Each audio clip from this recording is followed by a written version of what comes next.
Come on up. Yeah, I found this humorous, so I decided to just leave it the way it was. Everyone can spread out. That's right. Just be wherever you want to be. Pick your favorite spot, and then I'll introduce you all.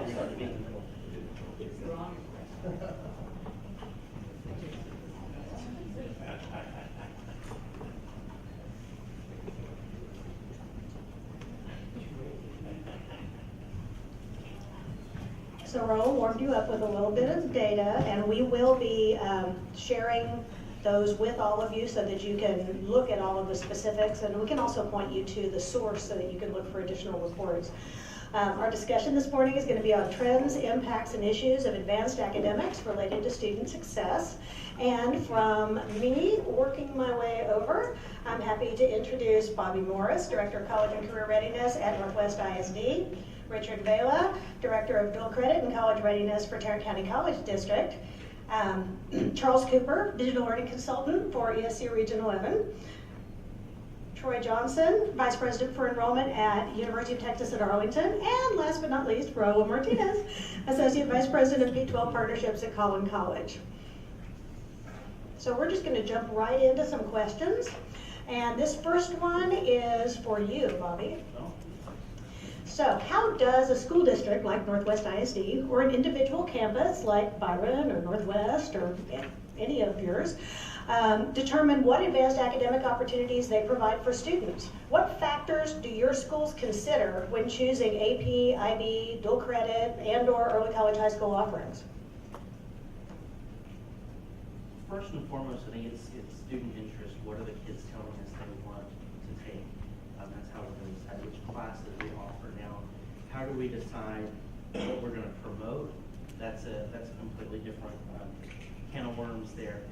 For Northwest, up until next year's freshman class, dual credit has been weighted like pre-AP, and AP has been weighted a lot heavier. So we've changed that. AP and dual credit will be equally weighted, so that we'll kind of it'll help us get the right students in the right programs for the right reasons. We really want them making choices that impact their future, not just impacting their GPA. As far as dual credit this year, as we were recruiting for next year, we were very careful to tell our students our numbers are low. So likely if you sign up for a dual credit class, it's going to end up being an online dual credit class. But we did have one campus that said we really want to have an embedded college algebra class. And so we said, okay, we'll do that. They've got a teacher. We're good to go. We'll give it a shot. The enrollment for that has been off the charts from what we expected. What we're seeing is the kids want face-to-face dual credit classes, and I think in the future we're going to see us starting to add more face-to-face options. We can always advertise it that way, and if it doesn't work, we can go back and say, well, it's going to have to be online. IB is something we've talked about. It's expensive to implement IB. Looks like college boards trying to find a way to make themselves expensive too. So certainly that's something we'll continue to look at in the future as well. Did I answer that? Sure. Now you said that this is primarily driven by student demand. So my question would be, since you have several different things being offered, how do you go about advising them? What factors go into the decision about which mode a student is advised into, or do they have kind of a hodgepodge mixture, some of each? How do you go about that? Right now they really do have a hodgepodge mixture of each. We've got kids graduating with more social studies AP credits than they're ever going to need unless they're going to be a history major or something. That's what's available for kids. So as we're moving forward, we're looking more at the core curriculum and how can we advise our kids so that when they graduate, they're at least core complete. And if they're not core complete, or if they're not only core complete, but they're also working towards their associate's degree. We have a campus, it's called Steele Accelerated High School, and on that campus, that's our collegiate academy. And it was advertised to be and planned to be the campus where students could go to, they want to get their associate's degree. And it's always been kind of protected as that campus where kids can get their associate's degree. But as I've moved into this position this year and taken over, that's bothered me for years. Because I feel like no matter what school you go to, that should be an option. You should be able to get that associate's degree. You should be able to be core complete wherever you are. Because they have to give up a lot to go to Steele. And I think that we need to advertise that as a niche school. You know, it's unique. It's got something unique that the other campuses don't have. But every kid should have that opportunity to take the classes. So we're transitioning, making some changes for next year. Okay, I'm going to dig a little bit deeper on Steele because I know that it has a cosmetology program. So how did you decide what that, well, first of all, that it should have that program versus other programs, and whether it is a high school CTE program or one that they would earn a community college certificate or a degree in? I don't know. that was a little bit, it wasn't before my time, but it was before I moved into positions where I would have had a say in it. It's a high school program, not a college program. Mainly because the certificate that they can get doesn't require a college degree. They can still get their certification. They can still go out and start working when they graduate if they pass. So that's kind of why we've gone that route, I think. Why they chose Steele, if I'm being honest, I think it was numbers. Steele High School right now, it was built to house about 400 students when it maxed out. It's been open about 10 years, and I would say they're at about 130 students, including the cosmetology program. So it's tiny, and so that's where we're struggling, is to figure out how do we get more kids involved in that, because they have to give up band and athletics and cheerleading and all of those fun sports to go to Steele High School. So how do we entice them to come over here to this campus? For next year, the Department of College and Career Readiness in the district is going to be taking over Steele High School, so that their principal is retiring, and so I'm going to serve kind of as interim principal, but I'm going to stay director of College and Career Readiness, and we're going to work to re-envision what all of that means. I'm excited about that, but I don't know. I wanted to bring it up because although we're focusing today on AP and IB and dual credit, there are these additional CTE programs that are being offered that we're not capturing here, but that are yet another choice for our students. And even though they don't necessarily partner with a college to award college credit, it is another option. So I wanted to be sure that we brought it up. Yeah, we've started it, sorry. Go ahead. We started an awareness program this year. We're calling it T2M4, and the idea behind T2M4 is that every student will make a decision. They'll either do a technical certification, they'll get a 2-year degree or 2-year certification, they'll join the military, or they'll get a 4-year degree or beyond. But they will all choose at least one of those 4. Many will choose 2 or 3, and some will do all 4 of those things. So we've kind of created that initiative. We've got a team of superheroes that represent each of those areas, and we're going to have trading cards and everything to give out so we can start getting that message out to kids. You have lots of choices to make. So I'm really excited about the direction we're going with that, and just the awareness, opening the doors from what we So Charles, I wanted to get your insights on some of these same issues, and specifically, Bobby's mentioned several times that with all of these options, students are having to make these decisions. What have you seen in terms of the factors that go into advising students into a particular program? Yeah, so I've worked at, I'm currently coaching at Arlington Collegiate High School. I do some adjunct teaching on the side for 7 years. And one of the things that really stands out for me, and especially when I'm looking at the name of this council, Teacher 16, is just the need in vertical alignment. When you're sending these kids off to AP courses, when you're sending, whether it's pre-AP, AP, IB, or they're taking these dual credit college classes, there are a lot, we call it Swiss cheese learning. You got to back it up a little bit sometimes as an adjunct instructor. And remind them the citations within the paper are necessary, and things of that nature. So I think that whatever structure it is that you're trying to build so that the students can start planning for the future, which is incredibly important, and is being pushed with T-tests and SLOs and things like that, happening at the state level and the K-12 level.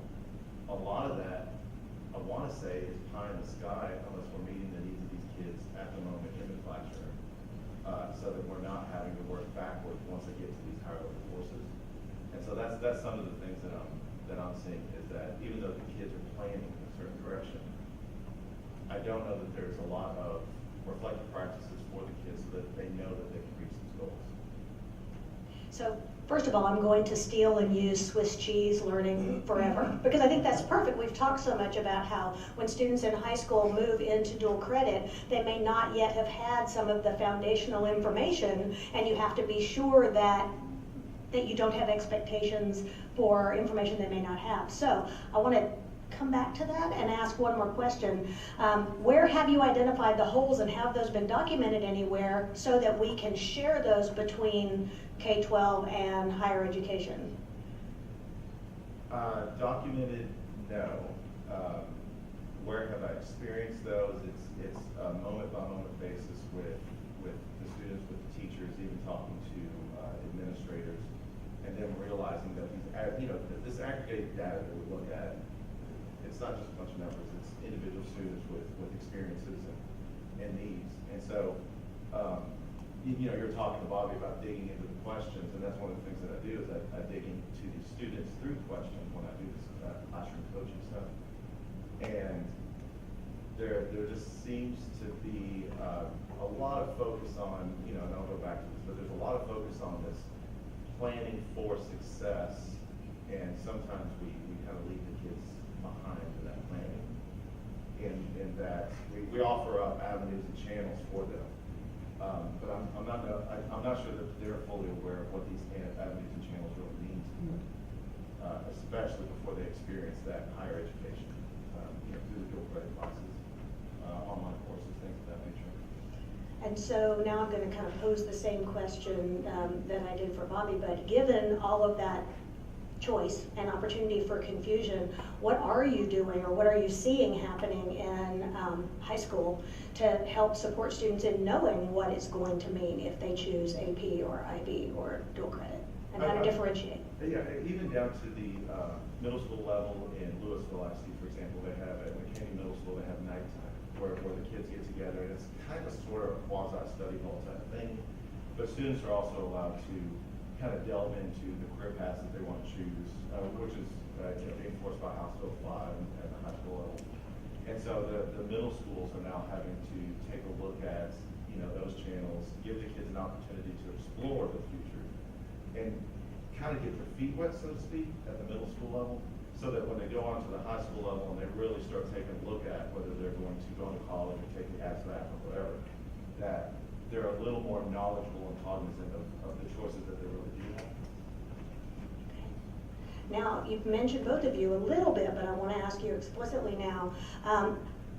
How do you see campus size or funding or specific state funding issues, TEA requirements, student demographics, faculty skill set, community and industry needs? How do you see all of those impacting the decisions that you make? I'm sure you have answers for all of them. It's like night and day, unfortunately, when you go out to some of these smaller school districts that don't have the tax base, they don't have the access to the resources.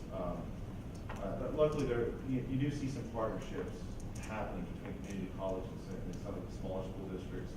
A lot of online courses. I see a whole bunch of smaller school district students popping into my online college courses.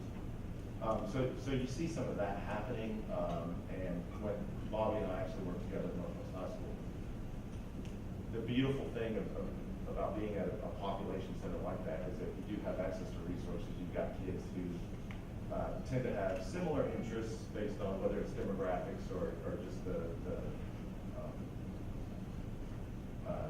cool thing to do. In your larger school districts, you see that kids have all these. I think potential opportunities, all within the smaller school districts, they're really, really cut off from that. And so I wonder, and I certainly don't know the answer, but in those smaller school districts, when they feed to like a Weatherford College, does that then imply that Weatherford has to do a lot of those rudimentary courses to catch those students up to speed? But I'm not sure that fully answers your question, but I just see a huge difference between what you're getting in your small school districts versus large ones. I would say though, even in a large district, we, unfortunately, in our area, we have, unfortunately, we've got a lot of people that have masters in education and administration. Everyone wants to be administrative, and it's getting harder and harder and harder to find and hire people who have masters in their content area who can actually teach an embedded dual credit class. Steel only hires people with masters, but the other campuses, the bigger campuses, don't always have that choice. When Cooper was at Northwest, I think we had 3 teachers that could teach you Martin and Cheryl. Maybe 4 teachers that could teach dual credit classes on a campus of 3,000 kids. That makes things tight. So given though that you said students are increasingly preferring dual credit and face-to-face dual credit, we also saw that reflected in the data where we've got 44% with dual credit, and I think there were 22 to 27% depending on where we're looking, who have AP. But your faculty aren't built right now to be able to do that as embedded instructors. What is that resulting in terms of the offerings? Do you have increased AP offerings to offset that? Are you focusing primarily on partnerships with your community college to address it? I'm wondering how it impacts ultimately what options your students get. Right now, increased AP on-ramps is really taking off because they don't have to have a master's to teach the on-ramps class. And then we're also working with the college to try to get some master's opportunities for our teachers so they can actually get into cohorts and get masters in their areas. So, and that would be definitely one of the things we would like. But it's been, as we talk with the college and community colleges, we work with NCTC and TCC primarily as our providers, because we're not in any one district. So we've talked with both of them, and they'll send professors if they've got them, and we've got enough kids. It's just students. So here's my plug for our transfer collaborative that's developed graduate credit opportunities to help high school faculty be credentialed to teach. I think I pointed that out at our recent meeting, but I'll hook you up. But there's 6 universities that will offer this. Okay, so I want to, yes, go ahead. Yes. What I find at Arlington Collegiate and with my dual credit college students and the college students is that they do prefer face-to-face, but when you dig down a little bit deeper with the questions, they prefer face-to-face because there's that emotional connection to the instructor. And I think that if there's a development in blended learning or some sort of online learning where the instructor knows how to present their personality through that online course, what I find is that the students are just as happy with those courses as they are with other courses. The problem that you find is with online courses, a lot of times, old instructors like myself, we don't realize that just putting content, using that Canvas course, for example, as a filing cabinet, that doesn't transfer that personal connection with the student. And I think that if there were a push to get the online courses to exhibit some sort of personality or some sort of personal connection with their students, you would find that the students would be just invested in those courses as they are in face-to-face. It also requires often more investment on the part of the school district because it seems to be, at least anecdotally, more successful when the students are in a computer lab on the campus with a proctor or some kind of support person, ideally in the subject area, but then that's requiring personnel from your school district to support the online course. So. Well, and currently with Northwest, we're Region 11 and Northwest are working together in a blended learning academy.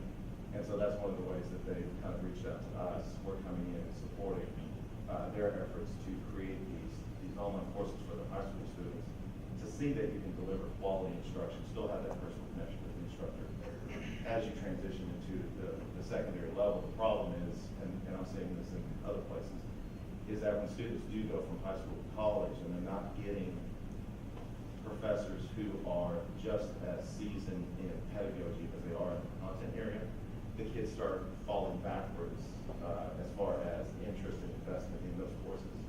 And so it's just a very tight marriage between that content area and also just knowing how to teach. And whether that's an online course, face-to-face, whatever, you've got to have both. So at this point, I want to throw it over to our higher ed side and start to add your perspectives, because the last piece of this conversation has been primarily about dual credit and the modes in which it's offered, and the kinds of things that we see either support or don't support student success. So let's start with you, Richard. What are you seeing at Tarrant County College in terms of the types of advanced academic credit students are bringing with them to you? Are you seeing increases or decreases in certain credit types? Well, I think as the data shows, in regards to the AP, for example, it's dual credit that's growing. I mean, that's what's the trend right now. And of course, there are those challenges with dual credit. In particular, the increase that we're seeing, I know from our perspective, is technical dual credit, CTE dual credit. We're working very closely with our ISD partners in looking at, for example, off-campus site locations where those students can take advantage of those technical dual credit courses at their campus. Of course, the faculty and whatnot, we need to make sure that all of the requirements are being met. Right? That's the most important thing. Our students are able to perform at that particular offsite location with every opportunity that those students would have coming to the college campus or the TCC campus to make sure all those sites, are up to standards. Right? I believe also, and talking and hearing about the embedded faculty, I mean, that's a really good relationship that we need to grow. But at the same time, I think it's really important that those embedded faculty have really good relationships with their college department chairs, for example. We need to make sure that that curriculum is being held to the college syllabi, the college instructional course requirements, that those are all being met. I know that the numbers are increasing and whatnot, but there are critics with dual credit, especially with the growth of it, that have basically said, with those expanding numbers, that we're letting sometimes students into these courses without the proper requirements, without the proper college readiness standards, that we're allowing or cutting corners in some cases with allowing certain instructors to teach those courses. That we really need to uphold those standards to, I hate to say battle, but those critics that say that dual credit is just the 13th grade. We need to really uphold those for transferability purposes. That's another thing. When those at the state level are seeing dual credit through that lens, and universities start to feel that dual credit course may not have that standard of transferability, that's when we really need to look at the situation and make sure that we're upholding the standards of rigor and quality in these courses. And I understand, the growth is there, and we're doing our best to work with our ISD partners. I think that's really important with dual credit and with the score. But to answer back to the question, I'm sorry to get off on that tangent, but I think rigor and quality is really something that's critical to everybody who needs to be aware of. But dual credit would be that particular form of advanced academics that we're seeing at TCC, and in particular, tech. Great. So Troy, at UTA, as students come to you, what are you seeing in terms of trends? Are you seeing them come in with lots of AP and IB credit, dual credit, combination of both? What does your student population look like? Because I know it's changed significantly over the last 10 years. Yeah, the answer is yes. And a lot of it's thanks to great work. Your team, Coach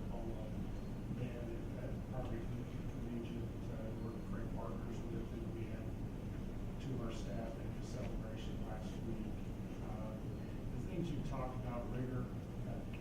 It's really good to hear you mention that, Richard, because I think we can all be more successful as we all remember that the developmental age of students, and whether they're ready for that less connected faculty experience or not, and what stage in their development they're ready.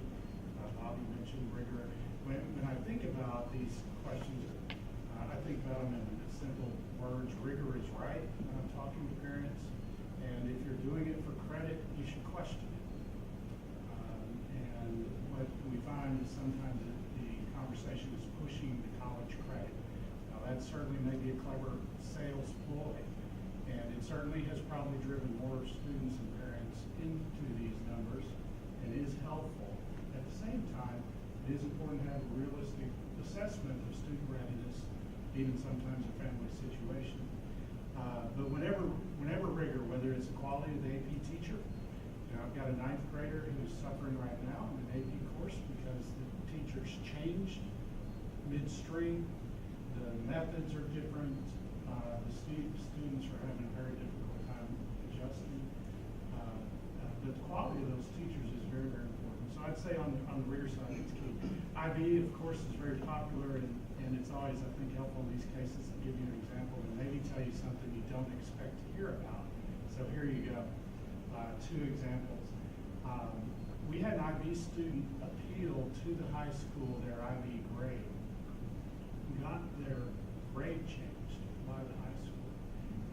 And then, after studying with us in several courses, wanted a refund for the courses that they took after their grade was increased by the school.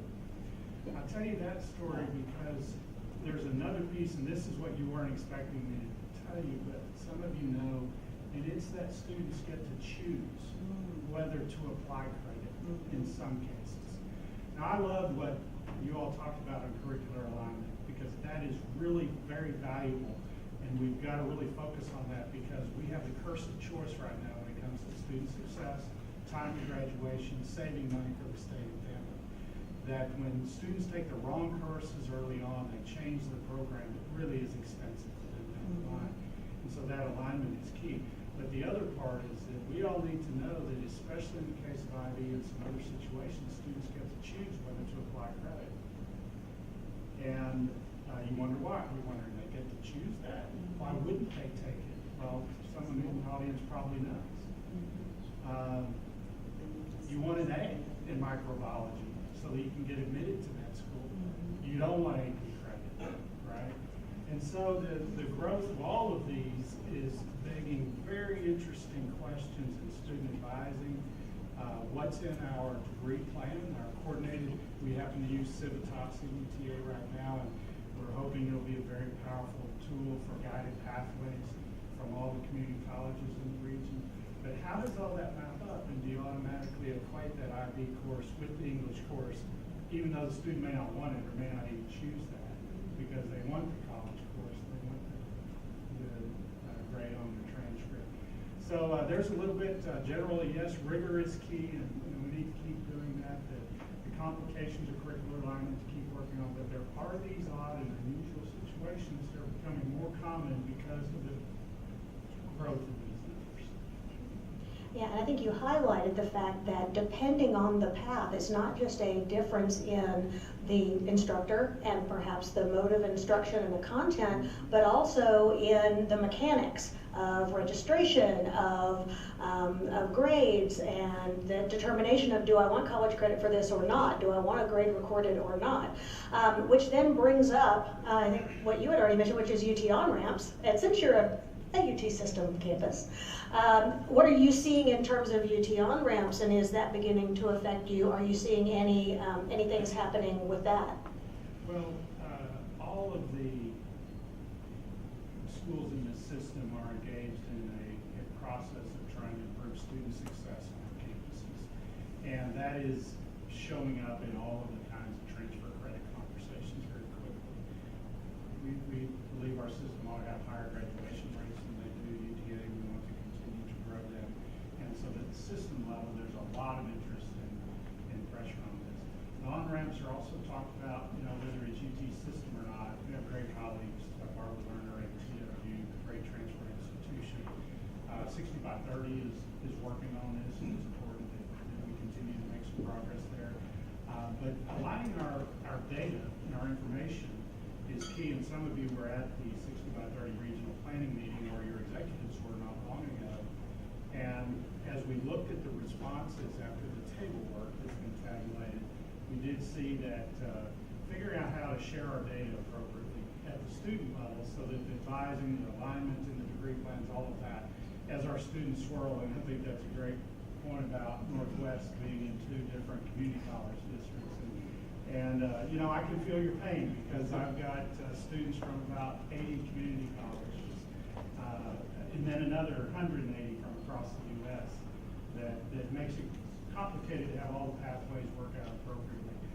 Someone earlier mentioned, though, aligning with core curriculum, and that is a little bit of secret sauce. I can't remember who was it that said that. It's laid out, it's consistent. When we help our students stay on that path and in those courses, we assure our bets as much as possible. If they change majors, if they should have taken an engineering math and then they choose it, you know, there are certain hiccups that can occur. But it is very right-minded. Now, at the very young ages and at the meeting that kicked off the National Promise that was held where Joe Biden recently spoke, and we heard from the Chancellor of the Dallas Independent School District say that 25% of his 14-year-olds are enrolled in some kind of college credit. Now that about knocked me off of my chair because I got to thinking, what does that mean in terms of the choices those parents and students are making now, and how will that affect their degree plan? Will they be charged excess hours because they took wrong courses? You know, UTA right now, one of the last schools that doesn't charge for excess hours, universities. But we're about to have to because it's millions of dollars a year. And maybe student completion will be improved. But these situations where younger and younger are taking these courses and being sure they're mapped to a plan to answer that question is very important work. So Raul, tell me about what you're seeing at Collin College in terms of what students are bringing with them and what you're offering. Is there an ever-increasing amount of dual credit? Are you seeing it replace AP and IB? Are you getting all of them? What's happening in your area? Well, we've been tracking dual credit for the last 5 years, and it's been pretty flat. About 30% of students who come to us. But what we are noticing is that those students who take dual credit with us, they're going right off to the universities after they take. So they've gotten all they wanted from us. What we have seen an increase in is AP. Because we're offering higher level Calc 3, multivariate calculus, those students in order to jump into that class need to take BC AP and pass with a 4 or 5. And also we've seen schools wanting to do an overlay between AP and dual credit. So that way it gives the students more opportunities. I still don't understand the philosophy behind it, but I understand if they're going to schools who prefer one or the other, that's probably why they're doing it. But for the most part, I mean, it's been flat. We'd like to increase the dual credit that students come after they graduate, but we get it. I mean, most of our schools, about 75% of our schools are offering 30 credits or more that are available to their students. They're getting all they need from us, and they're going out to the universities. So we may get them back in the summertime or during those small Maymesters, but for the most part, it's been pretty flat. About 30% of the students who are coming to us for those. Well, and I think that brings back the topic that Troy just mentioned, that in our Metroplex 60x30 meetings, we've already been talking about that need for us to work closely when it comes to student data, because if they are moving directly to the university, you need to be sure that that reverse transfer helps you indicate what finally happened. And so that brings up the next question. I'm just going to stay with you, Raul, and then we'll work our way back. Are you seeing any acceleration to degree based on AP or IB or dual credit that people are bringing with them? Are you finding that there's an increase in completion in general, or acceleration where they're completing in fewer semesters? Not really. The only one that we do is we have a specialized health science program with Plano ISD. We actually accelerating students earning those certifications and getting that associate of applied science. In that area, because it's so small, so concentrated, and so intentional, we see that. But as far as overall, we really don't. really don't. But again, like I said, students are getting what they need from us, and they're going on to the universities. But I think as Collin continues to grow, and we're seeing that we're missing a big population, we're missing a big part of it with technical dual credit. We're opening up a CTE center, and we're going to focus on those welding, those HVAC, business management, building management, things that we've neglected for a long time. And I think once we start doing those and adding those certifications to it, I think it'll impact the acceleration towards those degrees and those certificates that students come to us with. Because many times, you know, it's funny with the AP and IB in our area, it all depends on, you know, what the students want, but also if the schools have the resources to be able to offer all of those. We have small schools who, they can't offer nothing but dual credit. I mean, that's just the reality of where they're at. We have other schools who are offering everything under the sun to their students. But I get it. I mean, AP is good for the students who want to be that top 10 percentile, want to go to this top tier university. What about that middle tier student who really doesn't know what they want to do? And I think dual credit helps those students, but it goes back to what you were saying. You know, they're making a decision in 9th grade to what their 4-year endorsement is going to be, and it's, you know, I'm going through right now with my 16-year-old. You know, he's already changed twice, and I'm just like, you know. But I mean, that's just like most college, university students. What's the average? They change their majors, what, 3 to 5 times before they graduate. So lowering it down to a lower grade is a little bit eye-opening and a little scary. But again, I think with some good academic advising that starts off early from the college to the high school, I think helps alleviate that on the high school counselors. Because high school counselors do a lot. They do a lot. And a lot of the school districts have a big docket. I mean, I've heard some schools have 800 students to 1 counselor. How much time can you really spend with that student to really advise them on their careers, on their high school endorsement? What if they have 504 accommodations that need to be? I mean, there's a lot going on there. And for them to really take on the academic advising piece for an endorsement, bless their hearts. I really feel for them. But it's more, and again, it goes back to what I said, we all need to understand our role. And I think the more the community colleges, because I'm from a community college, the more we can do to support our ISDs and have that open dialogue with them and understand what our roles are, I think that develops into a true partnership where they see we support them, and this is what we need from them as far as their students come to us. So I'm hearing that, you know, we know that most of your students who are earning dual credit in those core areas tend to just go on to the university, but you do see acceleration in completion of CTE, level 1, level 2 certificates, and even the AAS, correct?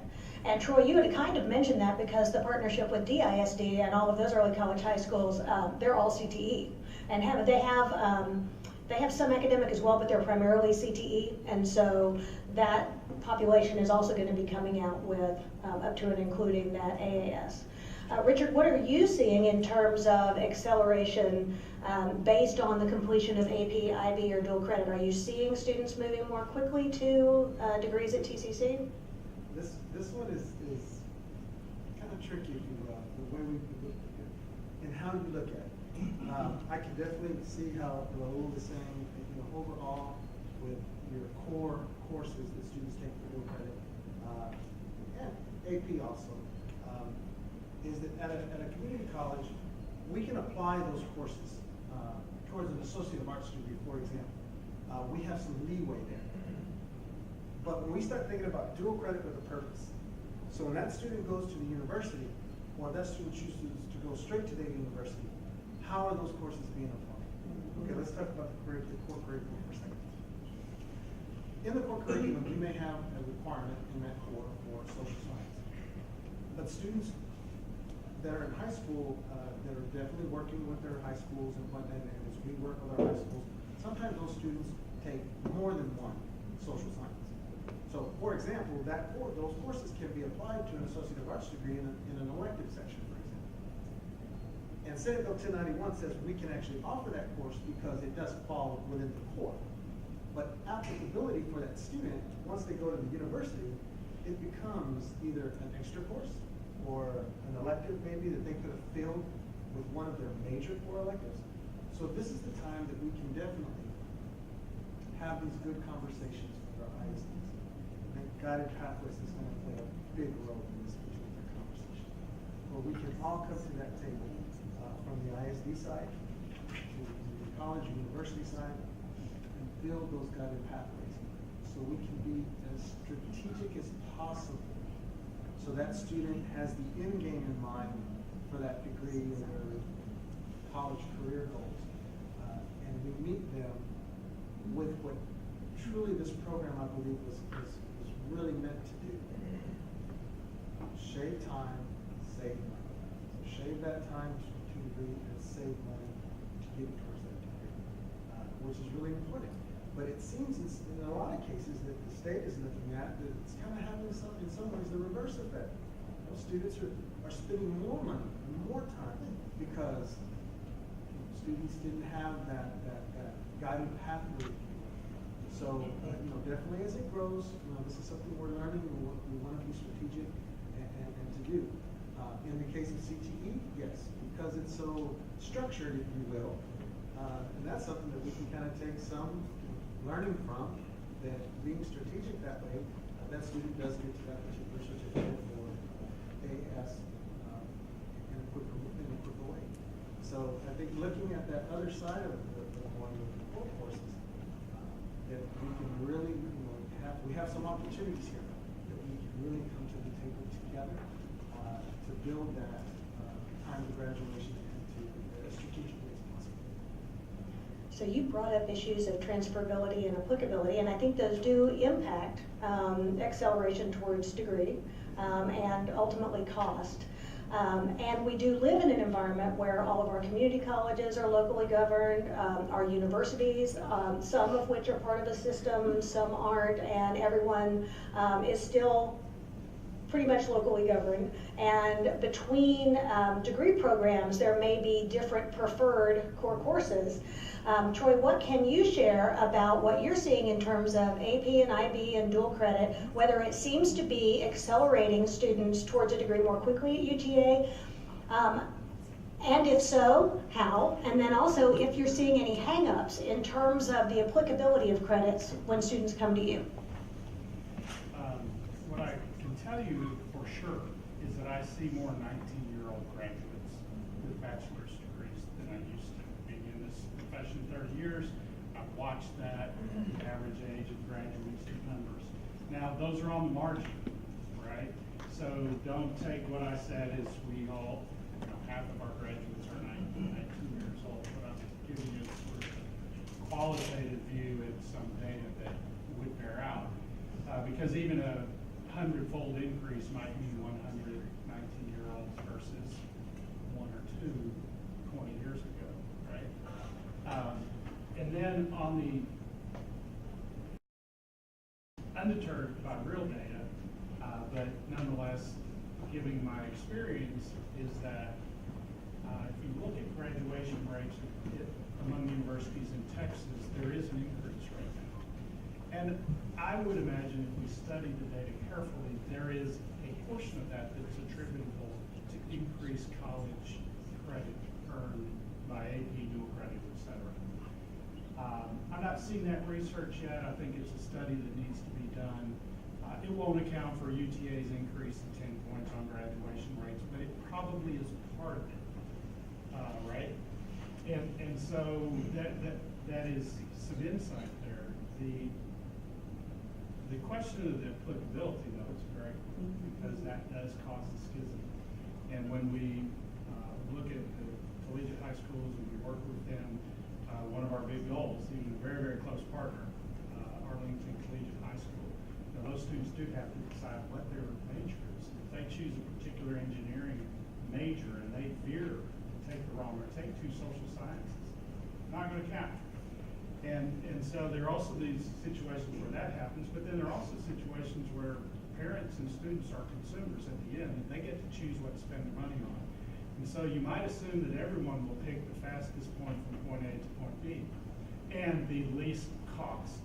But for them, they're measuring cost and investment over a 4-year degree, and so it might make a lot of sense not to graduate fast.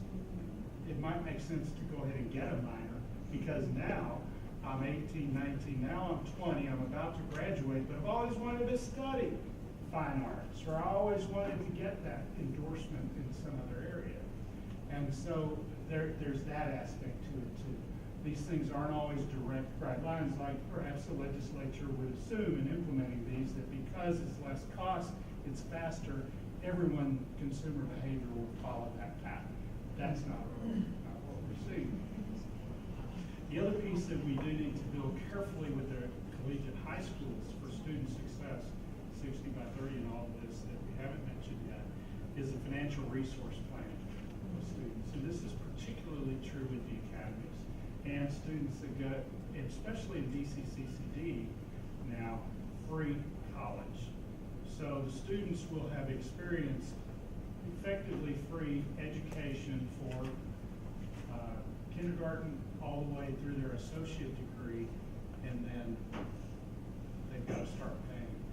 We all have to have that conversation. We all, this is not just the collegiate high school's responsibility at times in partnership, that we have to talk about student loans, the value of them, the need to take them, that it's okay to take them, especially with a highly diverse population, to student loans that's growing in Texas right now. So the readiness and the willingness and the understanding is there versus the shock that could actually cause someone to delay, to go part-time once they arrive on our campuses and universities and then not finish. These are talented students and they just need that extra bit, and as we graduate more and more of them, that conversation we need to start figuring out in the non-academic curriculum. And I think that is an important insight, because even among dual credit offerings, there is a difference between dual credit offered in early college high school at no cost to the family and dual credit that's not part of an early college high school, which varies based on the relationships between each of the partners. And you're right, you know, what the student pays at each point changes. And so it's not just academic preparedness, it's that financial preparedness. I was interested about what you said in terms of they may not accelerate to degree, but they may explore more and pick up additional areas of study. And I wondered, because we're beginning to see a tiny trend this way, if UTA's gone this way as well, to start greeting students who come in with up to and including an associate's degree with, we're glad you're here. You could spend your 4 years earning not just a bachelor's, but a bachelor's and a master's. And that way, if they still want a 4-year experience, they're getting the most value out of that. Instead of multiple baccalaureate credentials, they could have a master's level credential. You know, that was exactly the topic of the 7:30 a.m. meeting on our campus. So you must have been there. Well, see, so you're saying the same things I'm hearing other places. Yeah. It is, because again, people are consumers and they're planning their resources, including finance and time, based on the moment in life when they have the ability to do different kinds of things, right? Again, it's not this linear kind of thing happening for any of us, including these students that we're planning their lives around. And so they are interested in that. What we're seeing is more second bachelor degrees happening. Now, I don't have the data to say that's directly tied to dual credit, that those people, but we are seeing more interest in second bachelors. I mentioned the minors before. And we think for the student's best interest, it's not a second bachelor's often, but it is a graduate program. And we do need to find a way to get more teaching qualified, disciplined faculty, and we need to partner more to try to steer those students that way if they're going to take the extra time to do that. Okay, so we've got 4 minutes left and 5 of you, so that doesn't give you a whole lot of time, but I wanted to give you the opportunity to say what recommendations you would make to your partners, because we have K-12 2-year and 4-year here, regarding the types of academic offerings that you think best serve students and best promote student success. You know, we've gotten little bits from each of you about things that seem to be working and things that could be improved, but this is your big chance to make recommendations. You rule the world, so what would you say? Start down there. Oh, all right, Raul, you win. Okay, y'all rule the world. What would you want the best partnership to look like? What would the best offerings be to serve students? One of the best practices I know that's worked for us is having that open dialogue with your ISPs, because that really develops a true partnership. Many times, I've seen other school districts and community colleges there's always a leverage being played, because if Collin College doesn't do what X, Y, and Z high school wants, they're gonna shop around and get what they want. And that's always been a challenge for us, but I think, like I said, best practice for me was just have that open dialogue with them and help them understand why Collin College is your best choice for their students. And that's not a plug for Collin College, but I think for any community college, we have that more personable touch with those schools because we're right in their backyard. And I think they need to hear that more often than not from us, because again, they're gonna shop around and they're gonna get that, but then they're gonna have a bad experience and they're gonna come back. We don't want them to have a bad experience, because their students are our students. And when I keep referring to this, we all have a role to play, and we need to understand what that role is in order to be successful. But I think just having that open dialogue with our ISDs, whether it's constructive criticism or ways to enhance, I think if you just talk it out, you're gonna develop a true partnership with that school. You may not always agree with what they gotta say, but one of the hardest things that a lot of the faculty at Collin College is educating them about the challenges and restrictions that a lot of ISDs have to go through. We, at community college, we have a lot of leeway on things that we can and can't do. High schools don't have that. All the STAR testing they gotta do, the number of minutes they gotta meet for their ISD, the scheduling issues. I mean, I don't want to sound like I'm feeling sorry for the ISDs, but I mean, they have a lot of restrictions they gotta go through. And as a community college that's working with them, we need to understand that, because it's not always so cut and dry like a community college can be. Troy, what's your recommendation? Well, Raul said it great. I'm not necessarily endorsing Collin College over anyone else, but I do agree with what you said. It's a great college, but the teamwork is key. The reality, 6 by 30, 3-year-olds today and 22-year-olds today, they're born, they're here. Those are who are going to be counted in 2030. Okay, we know who they are. They're in your schools. They're in I have a 1996 born child. It'll be one of the last ones, right? There are enough of them. There are enough of them that we're all in this together.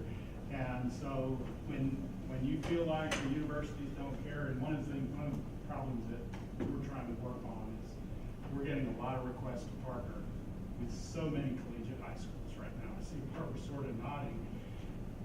It is really challenging for us to scale that, because they involve a lot of high touch, bringing students to campus, experiences, even parents calling and saying, now where is my child going to be picked up and dropped off on your campus because you're young, and then we have to deal with minors laws and all kinds of things, right? So back to Raul, we're all in this together. There's enough students that we all can be successful, and if you ever have the feeling that one sector is, they're not pulling their weight, or one institution isn't willing, or they haven't given that transfer credit, I bet if you just call the person and say, what's going on in that engineering class, and have a specific example, not a vague one that says, oh, your transfer, stop saying that about each other, that the early college high schools aren't doing this, or the university aren't accepting transfer credit, or dual credit isn't quality enough. Stop saying none of that stuff's true, and it causes confusion and noise in the market. Just all be team players. All right. What's your recommendation from your perspective? Pass. No. Exactly the same thing. Open communication and this is my own personal dog in the hunt, but better pedagogical training. Good teachers create excited, informed, well-educated students, and you can plug well-educated students into whatever system and they're going to apply. Richard, recommendations? Yeah, they stole a lot of thunder. But yes, I mean, we're all in this for these kids. We share these kids. Their success is our success. I think that hitting for me, and seeing what I've seen in my experience, I think this guided pathways thing is going to be a really good thing. I think it's going to open up more of those relationships, that dialogue and that partnership with guiding these students towards their goals. And the one more is we do need to take this rigor and quality very, very seriously. And we need to work together in utilizing all of the different modalities that we offer, especially with embedded faculty. There's a lot of advantages to embedded faculty, lots of them. They're on your campus, but just to make sure that when that instructor then is in that particular section for dual credit, for example, or dual credit course, that they now switch to that from the high school expectations of a high school class to the college expectations for the college class. And they just have those great relationships with their college. And as well, for example, that they're part of your community at the high school. Everything that we send an embedded faculty to you, or I'm sorry, an adjunct faculty or a full-time faculty member to your high school. And we build those relationships also with the faculty side of things. I think that will also help that curriculum quality factor, if you will, and which will improve the program, one from the student side of guided pathways and then the faculty side of the curriculum. I'm really glad we started down there. As a parent of a college student, I would say I wish the school and the colleges had communicated more with her and with us about what choices she needed to make to be most successful. She graduated from high school with lots of AP credits, but no dual credit because it's not my fault. Her mom raised her to be a snob or something. But she thought she was too good for dual credit classes. That was for those other kids. So she took AP classes. When she graduated, we talked about, you could go to Tarrant County College or something. I got my associate's degree back when it was TCJC, so long ago. But she's like, no, I can't go to a junior college. So she went to UT. She started at UT as an engineering major, had a really rough first semester. She's an art history major now. So she's gonna live at home forever. But fortunately, she took classes that some applied when she was an engineering major, some apply now that she's an art history major, and so there was a nice mix. But we could have saved a lot of money with the right counseling while she was in high school to get her in the right programs. And if the schools, I think the high schools really need to do a big part in helping to promote or to promote, but to overcome that snootiness that sometimes students feel about, AP is here, on-ramps is here, dual credit is here, wherever they feel like it is. We need them to see that it's one and the same. As an educator, I would say just remember that for our kids, this is starting in 8th grade. They're making these decisions in their 8th grade year. They're selecting their endorsements and pathways that they're going to be on. So, help us there. Help us help our 8th graders select their high school major.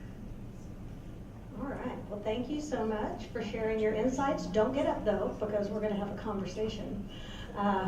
So I heard some really interesting things here in this last bit of discussion, that partnerships and communication are really important to success, that guided pathways and the associated advising are really important to success, but that when you get into the details, it's very high touch and difficult to actually implement on a day-to-day basis. And so I'm wondering if you have any insights into that, the actual implementation of the dream that you have. So I'm going to throw that back to you. But the other piece, and it just came out in your very last statement, was that, and we didn't hear it throughout the rest of the discussion, was that you identified that at least in your own experience, there was a perceived difference in the value of each of the types of advanced credit that a student could earn, and that, at least in your experience, dual credit was overcoming a stigma. And that had not surfaced before. So I want you to answer that. And then we're going to throw this out to the group for questions and more discussion about what we do to operationalize the need for this shared work with our students. Okay, so explain the stigma. Well, I think the stigma starts with when school districts say AP is more valuable than dual credit. The reality is AP is accepted in places that dual credit may or may not be accepted. We don't already always know what colleges, if they want to go to Brown University or, you know, Howard Payne or whatever. But if they want to go to MIT, it doesn't matter what they have. MIT's not going to take anything. So it's just kind of, we've created that by weighting one more than the other, because the state started saying, well, we want to see more kids in, you know, AP classes and them graduating in these AP classes. And so school districts responded and said, okay, well, here's how we can make that happen. We can buy AP classes with credit. We're still doing the same thing with credit now. We're buying it with credit, but at least we're kind of changing that. And I think a lot of the teachers feel like the AP teachers come into this with that attitude of, well, this is an AP class. It's not just for community college credit. It's for university credit. You know, it's special. But it's 50-50. It's a roll of the die. I mean, after they take the test and they grade the test, they decide where the passing rate is. And so kids, I mean, it really is. I mean, they're looking for a bell curve. Whereas with community college, junior college, whatever, if the kid rolls up their sleeves and works, they can pass and they can get that college credit. I think that that's something that we've just got. I don't know what the answer to overcome that is. No, but I think it was important to talk about it, that yes, historically there had been a difference in the GPA weighting that explained it. But beyond that, the fact that you surfaced that there is an interpersonal issue with that history of AP and faculty dynamics, that's something that I think you have to address straight on, right? Because if that's underlying the things that advisors say or that faculty say to students or that parents bring with them, then that impacts the decisions that ultimately they make. And our faculty have to be more highly qualified to teach dual credit than they do to teach AP. Which is, yeah, an interesting difference. Yes. But another thing that I think that was really important that you mentioned, Charles, is that everyone's interested in rigor and the best educational experience. And whereas the requirements for at least a master's degree with 18 graduate hours in the area for dual credit require that higher level of content mastery, most instructors at a college level don't have the pedagogical study that someone who got a degree in education has. And so there are some strengths that our K-12 instructors have in the way that content is delivered and the way that students are engaged that our higher education faculty can learn from, right? And so I think that there are opportunities for us to learn on both sides, right? And that rigor goes both ways. Because I know you had said you have a student who may have been really engaged with the strategies that their high school instructor employed, and then may have a dual credit instructor who is less engaging, less likely to use those best practices, and that can undermine the student success. So I think that's an important piece, that it's not a one-way street, right? That we have things that we can teach each other. So I'm wondering, has that been operationalized at all? Have there been any discussions or activities yet to bring faculty together, not just in areas of content, but in areas of instruction? Leveraging Canvas. Okay, Matt's got it. Yeah, Matt, why don't you? It's your conference. You bring it up. Yeah, leveraging Campus is a conference coming up at ESC Region 11. I know at NCTC we use Canvas. I'm not sure about the other local institutions. But the idea is whether you have a hybrid course, blended course, or if it's just face-to-face course with some stuff housed on, resources housed on Canvas. This conference is going to focus on best practices, how to make sure you're getting the kids involved in high-level discussions as opposed to, hey, post 2 discussion posts, and it's like, I like what you said, that's my favorite color too, that kind of stuff. Also, you're laughing, but NCTC for the past couple years, we've had some PD in August that's really started to shift and move in the direction of pedagogy. And there's literature out there. I found a book by Teresa Houston called Teaching What You Don't Know, and it's focused just on adjunct faculty. How do you teach something in a class you've been thrown into that you're qualified to teach? And a good chunk of the book just talks about things that your K-12 teachers have heard, caving strategies, You're being able to have classroom discussions where the faculty is going to be guiding the discussion instead of, your Socratic seminars and all that stuff. There are resources out there, and I think that the more your K through 12 talks to your community colleges specifically about pedagogy, what happens in the classroom, how that kind of stuff can be supported in both worlds, I think the better off we're all going to be. Okay, well, so I want to volunteer to work with you because we can have instructional design experts from our colleges and school districts. We can have pedagogy and andragogy discussions because there are some differences with adult learners that we want to take into account as well. And so we'll work on that. All right, so let's open to the group. Yes. I just want to bring up, I was hearing a lot about, at the end at least, about the human factor. Yes. Which sometimes we overlook the human factor, and I'm thinking that in another life, I had a colleague who wrote a book called Updraft, Downdraft. I don't know if you're familiar with that book, but it's the whole idea of a student and the importance of their contacts, their encouragement, their support throughout whether or not they're going to be on the updraft, where basically you're going to go on to college, you're going to do everything, or you're going to be in the downdraft. In other words, we want you to graduate, period, and how much difference that makes. And so I'm just wondering, when we talk about here, when we start talking about the human factor and the importance of advising and counseling, knowing that the high schools do not have enough resources placed in counseling, some of the others, when we talk about this, that we make sure we don't have individuals contact with students who are gatekeepers. In other words, that decide whether you're going to go up or whether you're going to go down. And I think particularly on those underrepresented in higher education, means I think it's there. And the fast track may now be the technical program, which is not the college program. That's the fast track, and that's what you can get now. What do you see as in terms of the role of the counselor, advisor that is there, the faculty who are there, in terms of their whole attitude about where students are going? And I think that's a really important piece in terms of equity, right? Not to make assumptions about what a student can achieve. What they can and can't achieve. Right, and to route people based on any kind of bias or assumption.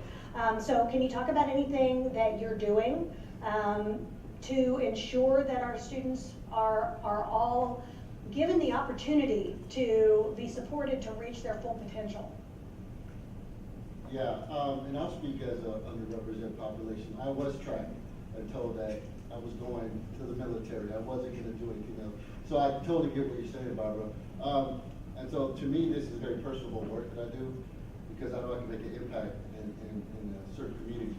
But one thing that Collin's done is we've hired what we call embedded counselors. These are professional counselors that we placed within our high schools to help just with that college advising piece. They're not a substitute for what the high school counselors are doing. They're a supplement to what they're doing. And we finished out the first year. We've got nothing but positive results, both in our surveys and our face-to-face interviews. But unfortunately, we can only give each school, one counselor is assigned to 2 schools, so they're only there part-time.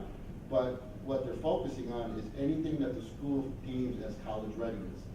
Getting them ready for the TSI, getting them ready for ACT, getting them ready for ACT, doing specialized workshops, how to read a textbook effectively, how to take notes, how to write an introduction to a college essay. Those kind of things that's what they're in the high school for. And the high school counselors love them because it alleviates another piece that they already have to do. We get them to schools that's small with 50 students who are graduating to Plano School, which is one of the largest in the state, and they all come back with the same thing. This alleviates a lot of the work we have to do as far as that college advisement piece. It's not an end-all because they're only there part-time, but it's a start. And anything feedback we can get to enhance or improve it, we welcome that. But again, it goes back to that high-touch, open dialogue with our schools as to what is it that you need that we can help support moving forward. I think that was a big piece that we got out of it, is provide us more support for academic advising, especially now with House Bill 5 and our students have to make endorsements. How can we keep them on that track so that they're not collecting those access hours and making sure students are getting what they need earlier on. Now once they graduate from high school, find out they have 60 credit hours, but their degree is doesn't even apply to those credit hours. So I think that's one thing that Collin's doing is supporting our schools with what we call embedded college and career conference. And so, Bobby, you're specifically responsible, given your title, for college and career and military preparedness, right? And so what are you doing to help support all of the students who are in your district to have equitable opportunities and not be routed one way or Pretty surrounding. You know, we're starting with, we're trying to make sure that the counselors meet one-to-one with every student in high school, every student, every grade level. You know, that might be a quick, 2-minute meeting to double check their endorsement in the classes that they're taking. It might be a more extensive meeting to reimagine things. But backing up to that middle school, I'm working with a team to actually write that curriculum for the middle school. We have a class called the Readiness class, where we go through the endorsements and we talk about the pathways that we have, the academies that we offer, and the kids use an ambiance to do interest inventories and such. So we're really trying to back things up to that 8th grade and provide that foundation for them, so that as they move forward, even College Con is geared towards 6th, 7th, and 8th graders this year, because we want to make sure that when they go into high school, we're ready for them. So I don't want it to sound like we're writing off the 9th, 10th, and 11th graders, because we're not, but we're almost treading water there at 9th, 10th, and 11th grade. We're trying to make sure that we're providing the best that we can, but it's the best that we can in some cases. No, but I think that all of our institutions are working in that same situation, right? You have so many students with so many needs, you have so many responsibilities, and I think it's determining how best to spend your time, right? How to allocate the scarce resources that we all have. So I do think that what Barbara mentioned is really important, that we don't make any assumptions and advise students in a way that may not ultimately be the best for them. Yeah, there are a Yes, lot right. of self-imposed or self-appointed gatekeepers. Right. And again, that's what I'm wondering, that human piece, right, of the biases that people carry with them seem to be something that you need to address head on and regularly. Oh, Chris, Right. it's also language, and you ask for specific things. I have a daughter in a Title I elementary school. Everything is bilingual, except really the curriculum isn't blended, and that's a little bit disappointing because students are segregated. But everything else recognizes that those parents have to be spoken in their native language, and I don't think in higher ed we do nearly enough of that. I know on my campus we offer bilingual sessions and a variety of things. I don't know how you all feel about it, but I think this is a big opportunity to make people feel like, they're not in the downdraft, that they're part of what's happening, and every bit as valuable as everything else. And the absence of it sends out a message to them, I think. Not with bad intention, but I wish. Yeah, right. My question is for Troy, and basically based on what we heard last year at our conference, where we heard that the average student who is in middle school, high school now, will probably be engaged in about 20 different careers and career changes in their lifetime. No longer are we talking about 4 or 5 careers that we used to talk about people would have. And also they were saying that the careers of the future, most of them aren't even something that's available right now. So with that, my question is, you said that you're one of the only, if not the only institution that doesn't charge for an over-credit that students would take, and you're looking at possibly doing away with that. And looking also at the kind of the utilitarian way that we view education, that it's a cost, and you've got to minimize the cost and get on track and just do.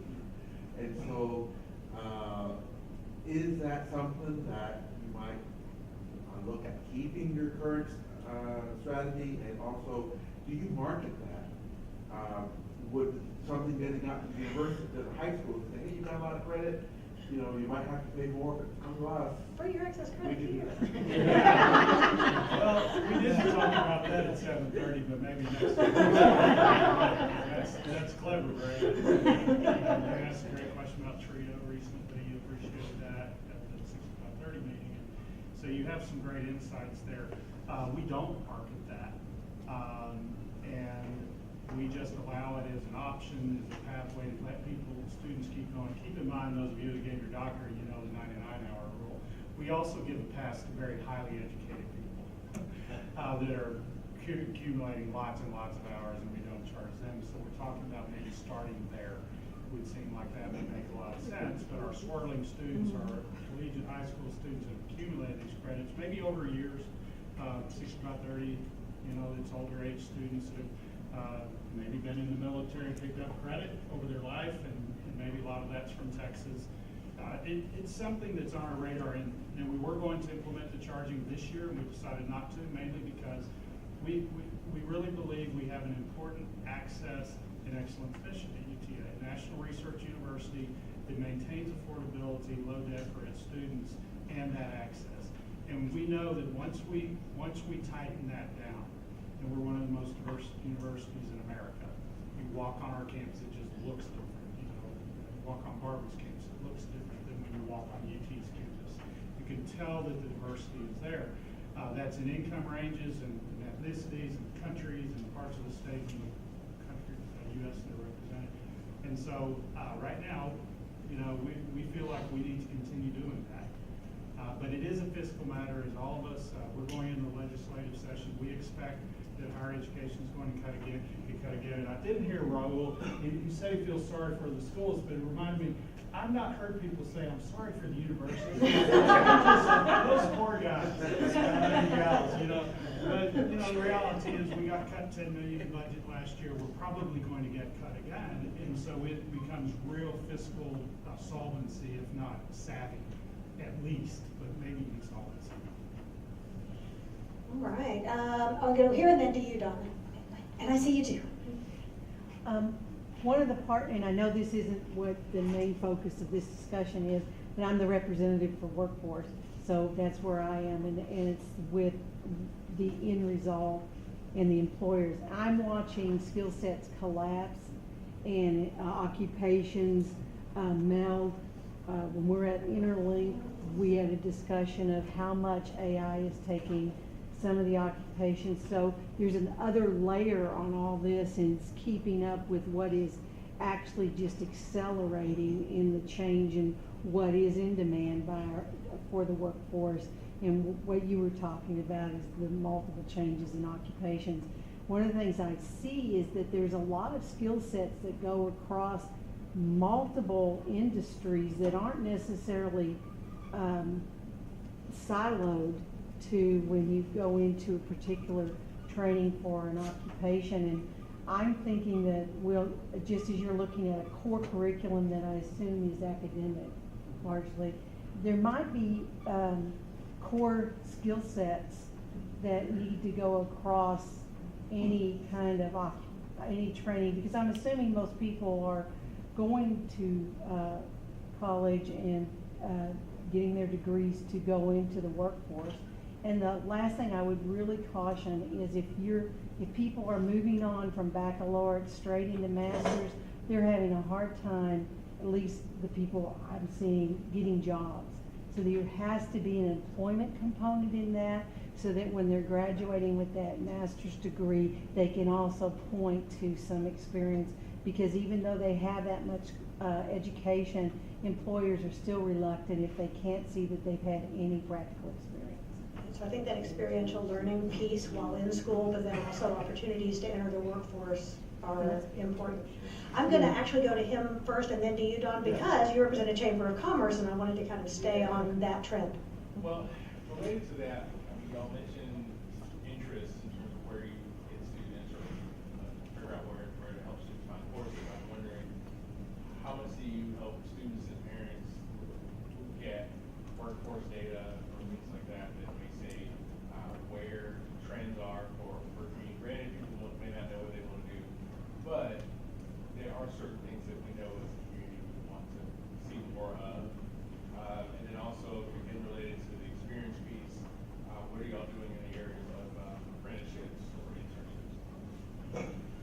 Okay, so to what extent are you aligning your programs and your recommendations with workforce needs? And what kinds of experiential learning partnerships are you doing in terms of internships and then also apprenticeships? Anybody want to jump on it? For the UT system, UTC, if I have the keyboard, I pull it up, is very recently released data that matches up Bureau of Labor Statistics data with all of our graduates. Yes. Did you read about that? Yes. This is really, really neat now. It only Yeah, includes I UT looked at system it, yeah. schools. What is the site? UTSEEK, S-E-E-K. And you know what we found at UTA was that our fine arts graduates had way higher incomes than we expected. So this goes back to the workforce comment and the type of learning that happens and the ability to apply. Whatever you've learned and how you've developed as a person and that agility, that Ray, right, the market, agility is the most common word we hear from recruiters on campuses now. Obviously they want a discipline most of the time in particular, but they want agile employees that can adjust as the job changes. And so this is one. We're starting to see more Bureau of Labor Statistics data get tied up so that parents can make these kinds of choices. I know the college scorecard tried to do some of that, but it's, at the federal level, it's still not quite there, but there's a little bit there. Right, and I know this is true for the entire UT system because I played on it and it shows you, And you can go in there for free and right. it shows you login, but you can go in there. Yeah. Dr. And so that's something that is addressing it for UT students, and although it wouldn't necessarily be exactly the same for people who aren't at a UT system school, it's close enough that you could browse and play. It get a sense. Sure, You can absolutely. pick a regional college or national research university and kind of compare and Right. I was just going to interject quickly. The Texas Education Agency on April the 5th released a list of 73 certificate licenses and credentials that are considered for district accountability ratings. The problem with that list of 73 listings is that many times it does not follow employment trends in the state of Texas. For example, there are many that are left off in terms of logistics, distribution, in the Metroplex where there are literally tens of thousands of jobs, and yet that list does not reflect those certifications. The problem is districts, if they're chasing an accountability rating or a campus accountability rating, they're not selecting some of the high demand listings because it's not helping them with their accountability rating. So that's very frustrating. That's something that we're trying to push on too, is, you know, in the Alliance corridor where Northwest is located, I am blown away by the number of, you know, warehouses and you know, just logistics jobs, opportunities that are starting to pop up. And this is where our kids need to be going. You know, so we're showing our families and our kids the trends of, you know, where people are going for their jobs. They're going to Dallas, they're going to Johnson County, who's coming into Tarrant County, where everyone's going. You know, but our message is we want to build a work-ready community. When they graduate high school, we want them to be able to go to work and make a livable wage and go to college if they choose to. We want them to have that option to have a livable wage as soon as they graduate from high school. We started internships this year with several companies around us, and we had 300 students that did internships this year. That's going to grow next year. That's growth 450 next year. Requested internship time. You know, this is kids that are taking advantage of unpaid opportunities. They're doing practicums. They're doing internships. And a lot of those are starting to turn into jobs too. We've got students who are coming back saying, "Hey, my internship is now a 40-hour-a-week job. You know, they told me when I finished school, I've got a full-time job here, and I'm going to be making $17 an hour." Well, that's a good start for a high school graduate. And so I think that that's an important piece, that in addition to breaking the silos between our institutions, we also have to constantly be looking beyond education, right, and out into the workforce. There are lots of opportunities in apprenticeships that are happening statewide and nationally that we've been part of. National Restaurant Association Educational Foundation has an apprenticeship program we're partnering with. Department of Labor has other apprenticeship programs, but there's one we're working with in the construction area. So yeah, I mean, that's continuing to grow, and those are in some ways, more sustainable than some of the internship partnerships that may be a little more fragile. The ones that are the registered apprenticeships can often be things we can scale a little bit better. So. Yes, Don, sorry, it took me a while to get back to you. I've heard a lot of discussion around, some of you spoke directly to it, having to do with pathways. Just curious how your organization is trying to approach the concept of pathways. Are you involved in collaboratives with other entities or not? I can speak on behalf of TCC. Great, Rosalind, use your teacher voice. Teacher voice.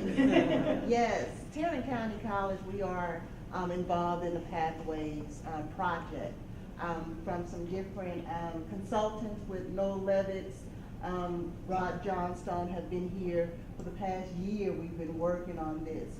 And so we've actually used what's already been created with TA and endorsements and bringing those endorsements into our community colleges and then mapping it to our universities.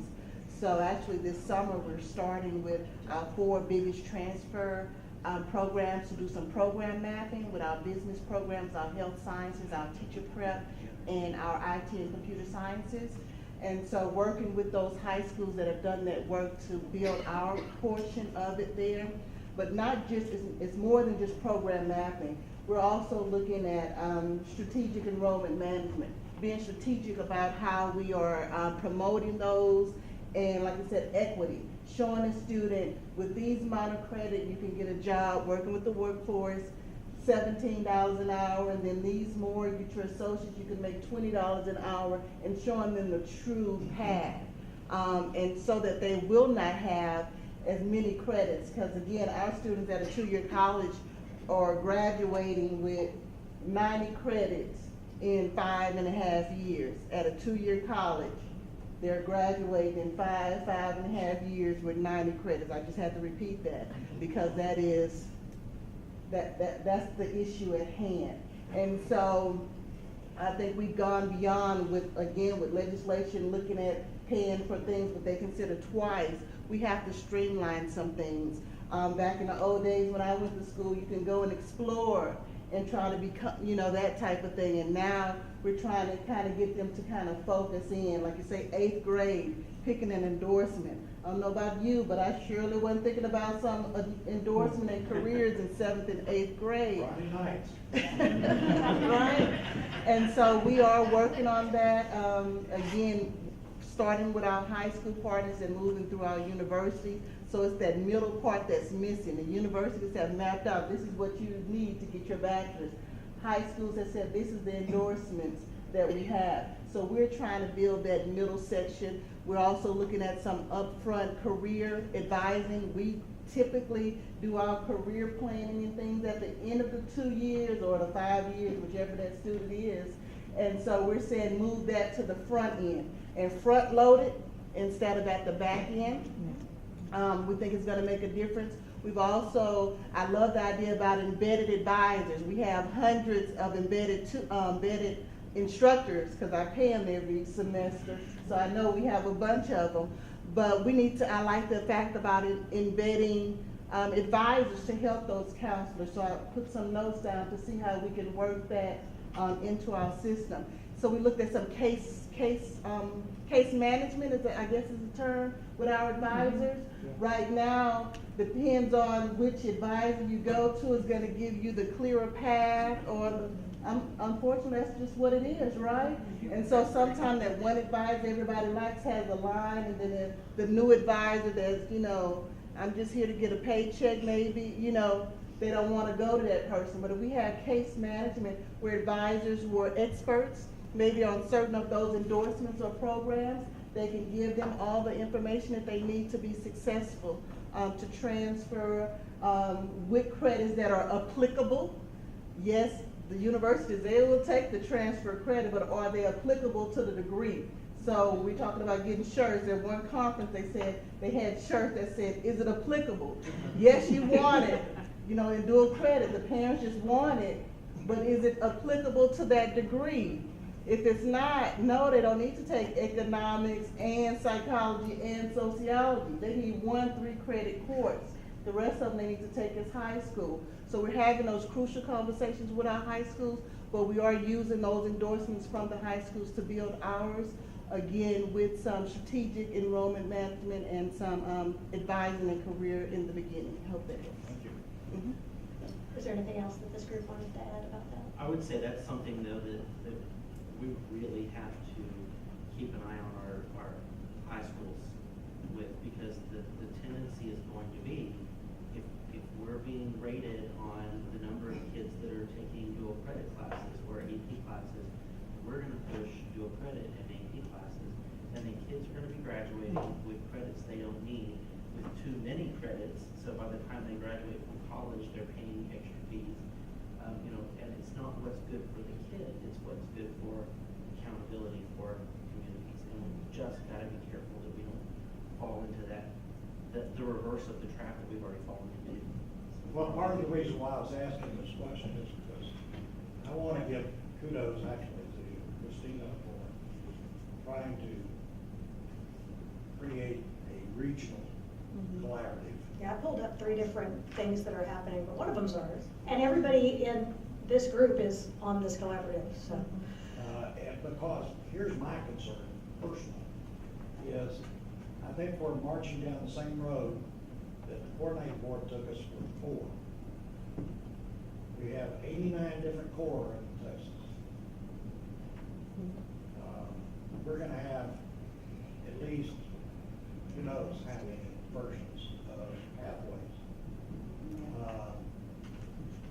That's the reason for collaboration. You know, when that student takes that transcript, which lives forever, and tries to shop that transcript to one institution or another institution, then that applicability becomes a major issue. But it's also something about how we are maybe trying to drill down too narrowly, too early. The whole philosophy about a decade ago in this country was career clusters, to keep it broad at the high school level, a little bit more narrow at the community college level, and then PG at the baccalaureate and above. So that, you know, you either be a CNA or you could be a brain surgeon, but you were still in that same general career pathway. So some of the courses that you're taking at high school have the requisite skill sets that you're gonna need if you're in some kind of a healthcare field. If we get too narrow with these pathways in the early years, that's setting up these young people for failure, or at least accumulation of credit when they start deciding more specifically what they want to be, what they can do, what they like to do. And I think that that's an issue that we all face with implementation locally of large mandates or even just initiatives that we all support. And so I pulled up a couple different things, but for example, for our community colleges, there's the Texas Association of Community Colleges Texas Success Center, done 4 now Pathways Institutes, then 47 of the colleges in the state, almost all of them are participating. They give broad information about the need for pathways, but then the institutions meet individually to create their pathways, and there isn't that discussion across institutions about having aligned pathways necessarily that can lead to issues later on. That does happen. Same thing happens with the national level. We have the AACC pathways. Again, great broad information implemented locally, institution by institution, and so we're getting as many different iterations of pathways as there are participating institutions. So yeah, given my regional focus, I'm always a fan of alignment to the extent that we can, especially in this region, given that our students have so many educational choices and partners, that we really need to look across our institutions instead of just within our institution. At the state level, there's a little bit of work on that with fields of study and programs of study that are attempting to align, you know, what 18 hours in an Associate of Arts or Associate of Science in a given field of study would be not just transferable, but applicable, right? And the same thing for CTE, programs of study. So I think that there's a recognition of that kind of narrowing and misalignment and an attempt to widen it back out again. But yeah, I think that's one of the things where Texas historically has always had that tension between being one state, but then not having one system, the way some of our other states do. Yep. Yes, Barbara. I was waiting for the big A to come up. The alignment? No. No? Accountability. Accountability. So, there are actually two. The two big elephants, or maybe they're elephants. Accountability and accreditation. Yep. That eventually emerged from this group. I thought it would come up in your very first question. But I think what it points to is the environment that we live in Texas and the legislature attempting to get us all, and I mean everybody in this room, to do what they believe the right thing is for students by creating these multiple accountability systems. And, you know, first and foremost, when you look at dual credit, you have to go back and look at the report card system, because I just went on my spring dual credit listening tour that I do with every superintendent with which we partner on dual credit. And I asked that question specifically. How does the report card influence what you are telling your students in terms of taking dual credit? And each and every one of them answered, I think honestly, that they are attempting to do their best to hold the line, to do no harm for students, and yet they are responsible to their school boards and to their parents and to their local chambers of commerce to ensure that their district receives a good report card grade. And as long as accountability is going to be measured on, in part, the number of students taking dual credit and the number of courses that they take, there's going to be a bit of a tension that naturally rises between institutions and entities. So I think what it requires is what a number of you already spoke to, which is this institutional responsibility, even in light of accountability, those unintended consequences. So if we can ensure as an institution offering dual credit that we don't allow students to take 3 different courses that would fit that social responsibility, or that if they choose to do so, we actually ask them and their parents to sign and say, we understand that this is not a required course, even though the law does say it's in my core. I can tell you to take it because I have multiple courses in my core. And I think that's another example of the legislature thinking, well, if you only take courses in the core, then you won't lead students astray, but they didn't understand the way core works. But Barbara, you may have heard, I don't know, but Kel Seliger, who is chairing the Senate Higher Education Committee, almost fell literally out of his chair in the last legislative session when he found out from Dr. Beals and other freshmen that there's more than just one core. And so it may be that maybe this session or a session coming to your hometown soon will be a mandate from the state for one single core. Actually, I just talked with Rex last week because I was wondering if they were going to pursue shortening the core, because that came up in that same conversation. It doesn't look as though they are. But the other A I wanted to bring up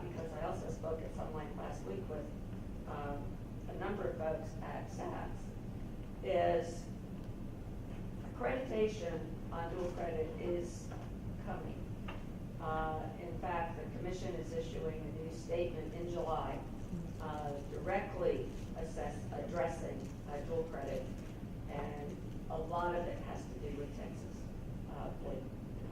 They've seen what is happening in Texas. And what made me a little nervous, because I remember you talk about teacher credentials, is that the commission is actively questioning whether a teacher with an education degree and 18 hours in the discipline is in fact eligible to teach dual credit. Now, a number of us would say, well, yeah, they have the pedagogy that the chemistry instructor doesn't have. Or they have, they taught high school. So I think this is an area that I think is also going to come to fruition very, very quickly. And I'm not bringing this up to suggest that we only operate because of accountability and accreditation, but I think we're missing something if we don't understand they provide the environment in which we work. Absolutely. And phase 2 of the coordinating board RAM study will be released in June as well. And that has more specific feedback about what the landscape looks like in Texas. So stay tuned. What we know is that things are always changing. And we always have to be, I think, cognizant of that as we do any planning. Yes, Matt? I was just going to say, as we talk about accountability, again, TEA rolled out on the 5th of April their new student accountability domain parameters, and so we'll actually be hosting a webinar this Thursday. So if you're interested in understanding TEA's accountability domain, let me know and I'll send you the Zoom link for that. Early college high I schools would have also it. encourage,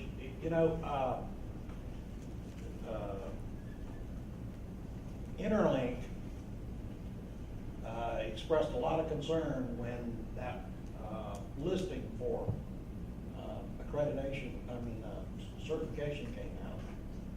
And so Interlink actually attempted as best they could within a very limited period of time to elicit employer input about other certifications that were missing off that list.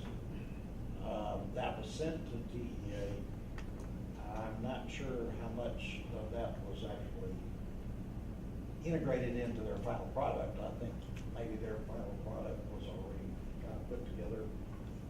And so, but that is absolutely critical that when DEA posts notice for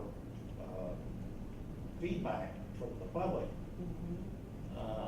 that's something that this group needs to, somebody in the group needs to help be the early bell ringers on that.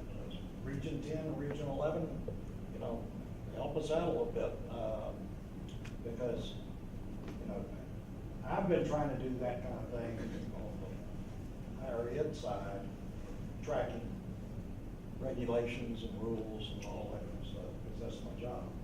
I was telling Barbara last week, we were in these webinars, we call them TETMs, that we have to sit through and receive all the information so that we can push it out to school districts. I was telling Barbara, it's amazing to me that when you pose the question to TEA, how much conversation is taking place between TEA and the cohort.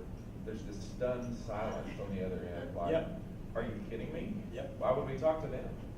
When there are so many implications between the two agencies. Okay, so that brings us kind of full circle. We've got about 8 minutes left for this discussion, and the goal at this point is for us to think about how we, as the North Texas Regional P16 Council, representing education and chambers of commerce and nonprofits and workforce, can help to support these issues. What can we do? I heard one thing, which is, as our respective groups hear about things that are happening, make sure others know about it, given the fact that silos persist, right? What else can we do? What else do you see as a way that you individually, but even more importantly, we as a group can do to support this? Yes? I see different committees, as a new person looking, is it appropriate for this committee to have an advocacy role? Yes, and in fact, what will happen in 6 minutes is that we're going to go into committee work and then be able to talk about within our scope what it is we might want to do. Sure. So that's an idea. What else do we have as something that we might want to do as a P16 Regional Council? Being one of the longest standing and strongest groups in the state in P16. So I think the other thing that we're seeing on the ISD, HB5 really restructured our curriculum, but HB22 is rocking our world with A through F, and we're starting to see that our CTE pathways are going to lose some traction if they don't have those embedded certifications. So when TCC talks about those pathways, we need those industry certifications or we're not going to be able to push students through. okay, so that's an important piece that we need to surface. And I heard, where'd she go? Okay. She had to go to another meeting, Jan. All right, well, can you answer for her? I don't think so. All right, well, I'm just going to throw this out here and see if anybody else wants to mention something related to it. But are there accompanying issues, unintended consequences that come with accelerating students, where younger students may come out into the workforce with higher academic credentials, but they're still 17, 18, may not have work experience? Is that actually going to be a benefit for them in the workforce, or are there things we need to do to help support that jump? So Well, any of I you? can tell you for sure that certainly in the CTE areas, you know, there are minimum age requirements. You know, and there's some practical things. Who's going to buy a $500,000 house from an 18-year-old as a real estate agent? I'm not sure that somebody's going to trust somebody being 18 to be their real estate agent to buy a house at $500,000 or $1 million. Well, but they know about kitchens. Right. So,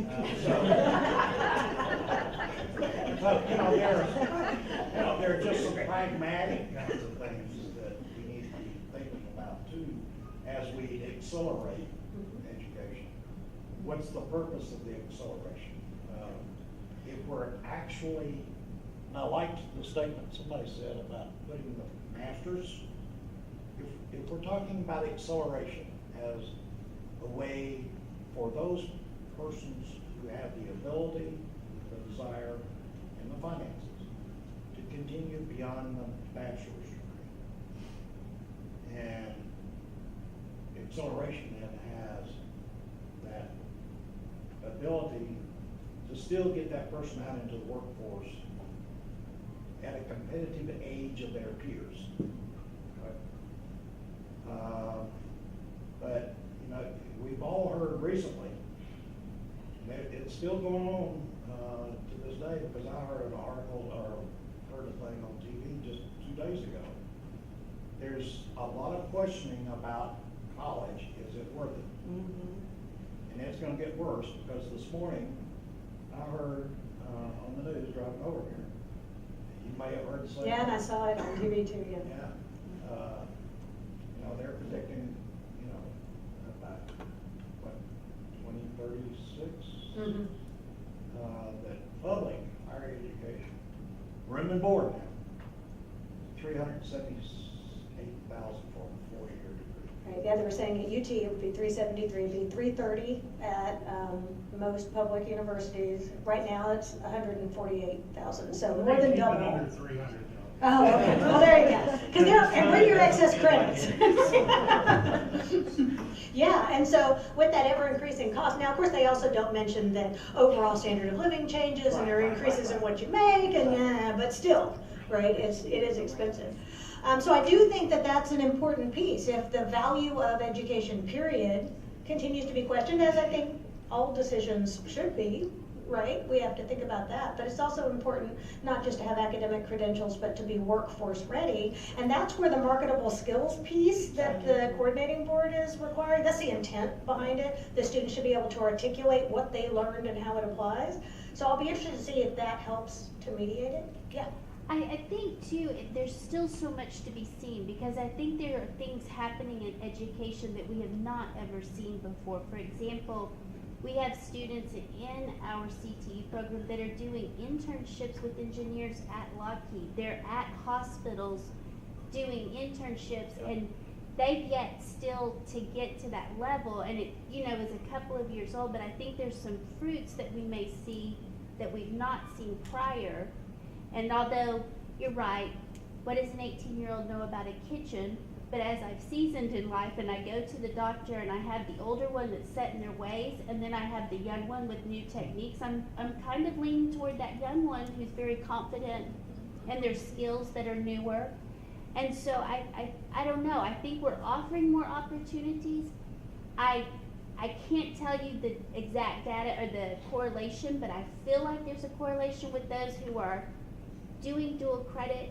They're becoming at an earlier age more prepared for post-secondary education. And I can think of former students and different ones, they are going on for a higher level degree. They're going on and doing things that we're hearing back, whether it be in the medical field, the law field, education. And so I think those numbers are yet to come, but I hope it's good. Yes, Ray?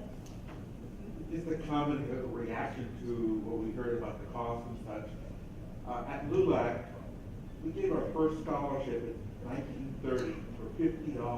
Wow. That covered a year worth of tuition and fees at Texas, not A&I, now A&M Kingsville. When I was at undergraduate at St. Mary's University, my whole basically year cost about $3,000 in the 70s. If I do the math from the 3,000 to the 30,000, now that the average school costs more or less, it's not as frightening as we look at maybe a few years out, because we think that perhaps it's basically inflation, but the cost, you're right, you talked about earnings, but we need to keep that perspective. And then, of course, that's also a piece of the coordinating board requirements too, is to maintain the student debt level at the same level over that period, which should theoretically, if we follow through on that mission, help to support, you know, college continuing to be something that is achievable for students. And, you know, one thing that we didn't mention specifically, but that it has always been part of early college, high school explicitly, but dual credit in general, is that it's increasing access to higher education for students who might not otherwise go. With that extra wraparound support of happening while they're in high school. And so it's not just a question of whether we're accelerating students, but a question of, are there now students in higher education who wouldn't have been there before? And if that's the case, then regardless of whether or not they go through faster, we're making a difference. All right, well, with that, I'm wrapping up my piece. Jean, you have